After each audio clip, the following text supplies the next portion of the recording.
ආයුබෝවන් චන්දනාලේප ගිනිරාජ ආදී ප්‍රකට නම් දරූ ඖෂධීය නිෂ්පාදනවල මූලාරම්භකයා වූ නව සංජීවක ආයුර්වේදීය ඖෂධාලයෙන් ඔබ වෙත ගෙන එන හෙළ ඔසු වරුණ වීඩියෝ මාලාවේ පළවෙනි වීඩියෝව සමගිනුයි ඔබ මේ එකතු වී සිටින්නේ. එදා සිට අද දක්වාම උණ සම්ප්‍රතිශ්‍රාව ඇඟේ අමාරු ආදී වාපිත් සෙම් කිපීමෙන් නැතිවන රෝගවලට අටම මතක් වෙන්නේ පස්පංගුව. ඉතින් ඒ නිසාම අපි පළවෙනි වීඩියෝ මාලාවෙන් පස්පංගුව ගැන කතා කරන්නට තමයි මේ සූදානම. ඒ සඳහා අපිත් එක්ක එකතු වෙලා සිටිනවා වසර 30කට වැඩි ආයුර්වේදීය ඖෂධ පිළිබඳ පළපුරුද්දකින් හැදි නව සංජීවක ආයුර්වේදීය ඖෂධාලයේ වර්තමාන කළමනාකරු ෂෙල්ටන් මහතා. ආයුබෝවන් ෂෙල්ටන් මහතා. ෂෙල්ටන් මහත්මයා, අපිට හරියටම කියන්න පුළුවන්ද පස්පංගුව කියන්නේ මොකක්ද, මේ පස්පංගුවේ අඩංගු වෙන දේවල් මොනවද කියලා? එතන පස්පංගුව කියන්නේ පස්පංගුවේ තියෙනවා කොත්තමල්ලි, ඒ වගේම විනයකට එතකොට පත්පාඩක, කටුවල් වතු, පාවට්ට, ඊට අමතරකින් තවකින් ගන්නවා ඉඟුරු වෙල්මි, ඒ වගේ දාන ඉතින් මේ අවශ්‍ය පාසල් දැන් තියෙනවා. එතන මේ පස්පංගුවේ මුල් විදිහට මේ විනයකටයි කොත්තමල්ලි, පාවට්ට, කටුවල් වතු, පත්පාඩක. ඒක පස්පංගුවේ මුල් විදිහේ.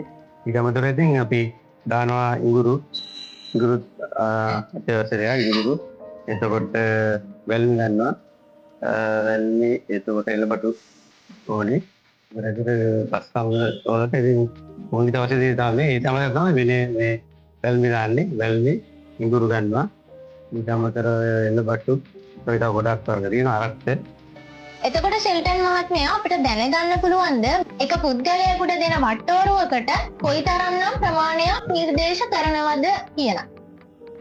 පස්පංගුවෙන් ග්‍රෑම් 60ක් වගේ තමයි සාමාන්‍ය එක වට්ටෝරුව දෙන්නේ. ග්‍රෑම් 60ක් කියන්නේ වාතුර කෝප 8ක් දාලා දෙකට වගේ ඉඳලා අද කෝපේ වගේ උදේ වගේ තමයි උදේ කරන්නේ. ෂෙල්ටන් මහත්මයා පැහැදිලි කරද්දී මට වුණා කලං කියලා වචනයක්. මොකද්ද මේ කලං කියන්නේ? කලං කියන්නේ සාමාන්‍ය ඖෂධ වස්තුවකට අවශ්‍ය බර ප්‍රමාණය. ඒ කියන්නේ කලං කියන්නේ බාර සාමාන්‍ය කතාවේ වස්තුවකට කලං 12ක් තමයි එන්නේ. කලං 12 කියන්නේ ග්‍රෑම් 60ක්. ඉතින් කලං ගන්න ඒ විදිහටම කලං ගන්න.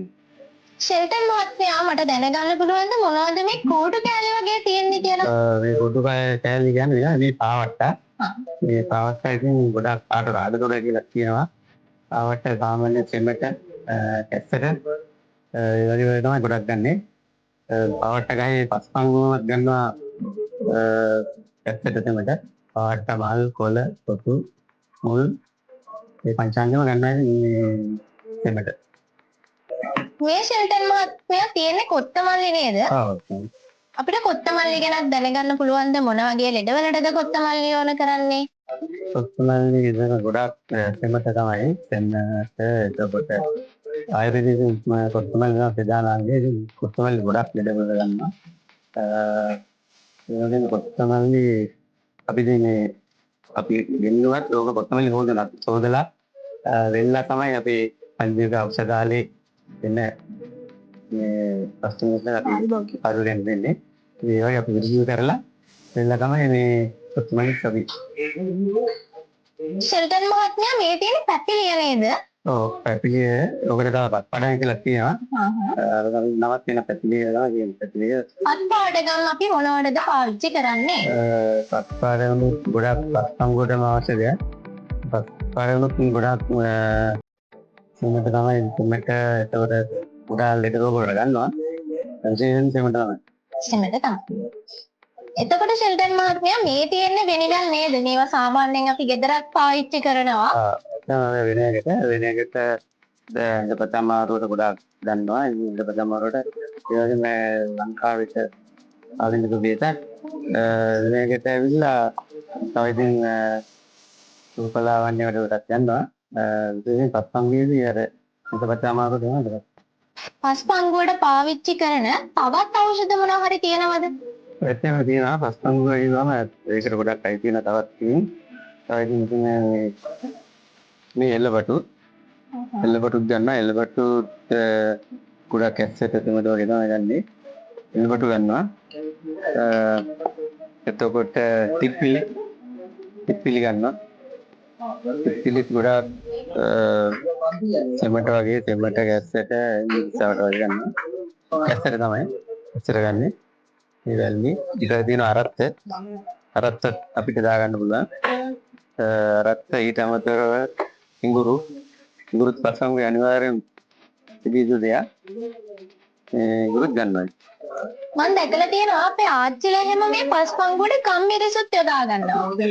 ඔව් ගම්මිරිසුත් පුළුවන් දාන්න. ගම්මිරිස ගැස්සරින්ද පොඩ්ඩක් වගේ දෙන්නට අපි අද දැනගත්තා පස්පංගුවට අඩංගු වෙන්නේ මොනවද කියලා. ඒ වගේම පස්පංගුවට අමතරව එකතු කරන්නේ මොනවද කියලාත් අපි මේ වීඩියෝ එකේදී ඔයාලත් එක්ක දැනුම බෙදාගත්තා.